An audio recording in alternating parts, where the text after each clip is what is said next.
It's a member of the Oklahoma City Thunder. We got Okongwu and Chet Holmgren. One final tune-up here, and we are underway. Thank you for being with us. With Michael Cage, I'm Chris Fisher.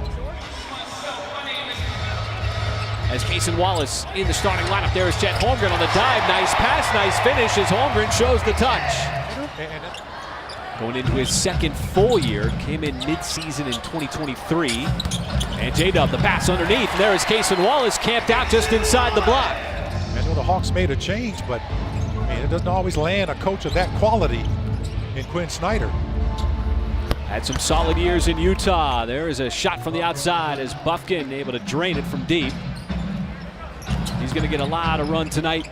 No Trae Young. Nice cut. Beautifully done. Chet Holmgren finds J-Dub. J-Dub had nothing but space.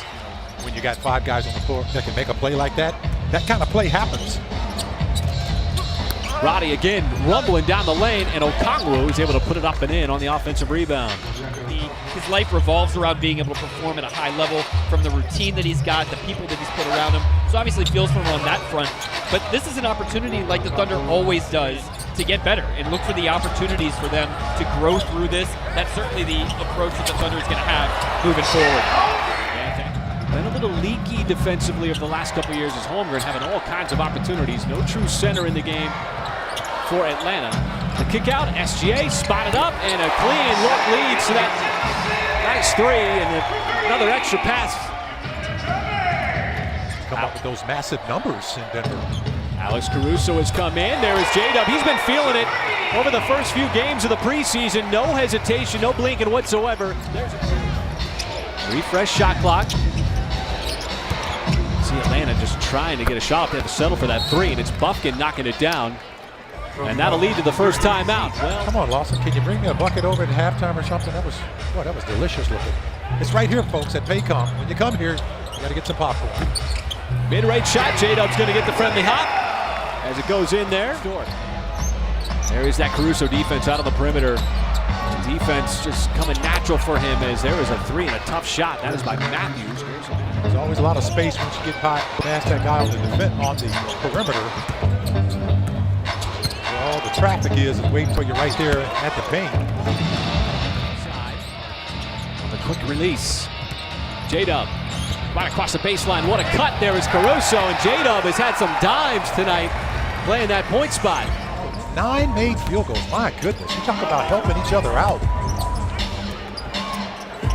Daniels off the catch, and you don't see Dyson Daniels step behind the three-point line very often. When he was with New Orleans, he was below the free throw line only. We're seeing movement to some wide open shooters. As Daniels, a swarm of defenders, and it clanks off the backboard and goes right back to him.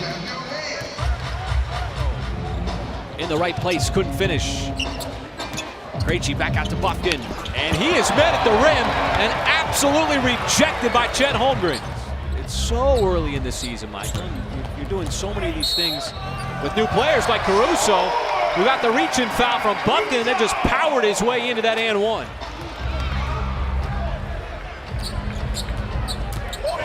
Dort on the drive against his former teammate, got to the cup and scores. Nicely done. And Okongwu couldn't corral the offensive rebound. Instead, it was Jones. Thunder like to push, play quickly. Oh, and there is a little baby hook shot by J-Dub. Because I was wondering where it was going. I thought it was going to be another pass. Good job by Shea coming over to bust up that play. Shea just got that pass off in time. Finds another open shooter, and this time it's Jones. Well, I thought David Thompson, I would have guessed the Denver Nuggets for him. So, yeah, I'm learning all the time. Gay goes up and finishes strong with the left hand. Well, he was hanging out in that dunker slot. Paris, stop helping him, please. Stop. And part of what the Hawks have done over the offseason, who comes over for the Pelicans? Dyson Daniels. Larry Nance Jr. Oh, what a drive. That is a pretty finger roll from J-Dub. He got down the lane. Talking about how that's something he's looked like he's added to his game. Now he's got the rebound and the hit ahead to Roddy. Holmgren, and he tried to go for the block, couldn't get it.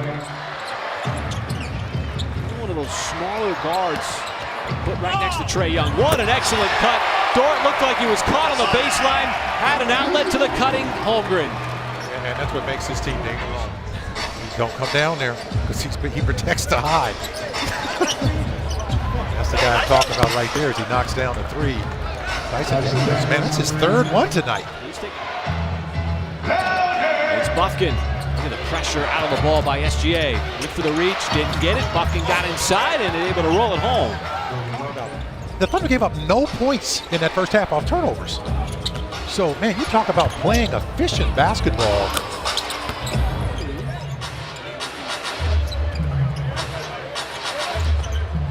As Matthews over to Roddy.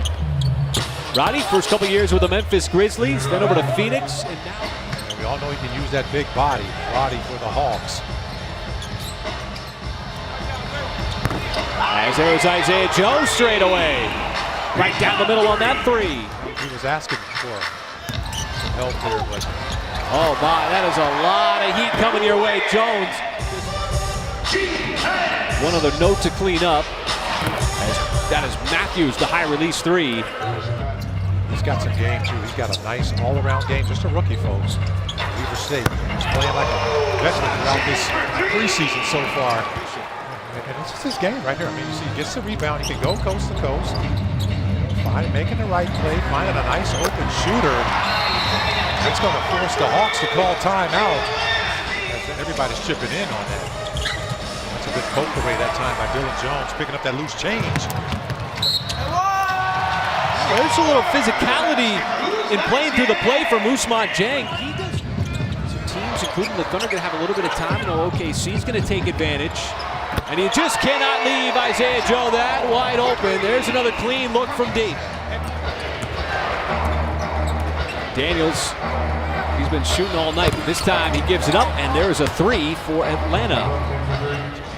But he might have lost the handle by going into the body of Gay, and therefore he just caught it himself. My goodness, we have seen some hook shots tonight. WWF, WWE. Something was going on that play. A little extra physicality. Yeah. Oh, Harris got up there. Buffkin read that nicely. What has been a closely contested game. The biggest lead of the game, just 10 points by OKC earlier in the game, as Gay finally able to close out the possession. Player movement, a lot of things are happening to create that 23 assists. And there's another one. How about 24 now? That's how the third quarter got started. To put his body anywhere on the floor. And there's a host of charge takers. Nice move by Mitchell. He's shown a lot of poise. It's been his style all training camp. Patient play from Wallace. Showing a little touch, floating that up and in. Have the awareness on the floor where he was. Too strong in the layup attempt. Jones, boy, he went up strong, but Gay with the aggressive block. A lottery pick, Keaton kind of scratching and clawing his way into the NBA. But amazing to see two brothers on the same NBA floor here together, guys. For guys like Adam Flagler and Stukas and AJ Mitchell, as Dylan Jones, never afraid from the outside. Mitchell, a little Euro step, pretty move, went with the right hand in the reverse, and Ousmane Dieng there to clean it up on the jam. NBA talent. Obviously, coaches are taking a look at players and different lineups and everything for that matter. I mean, he is always standing out there, coaching, directing. Well, what a nice move that time by AJ Mitchell. We had overtime here against the Houston Rockets. Nice pass, Flagler off the dish, and it was a beauty from Mitchell. Instead of running from backcourt, trying to make a play. The contest, but it's Buffkin from deep on the fadeaway three to chop the lead in half. He'll be able to run out the clock. He'll be able to run out the preseason. And that'll do it. OKC wins it 104-99.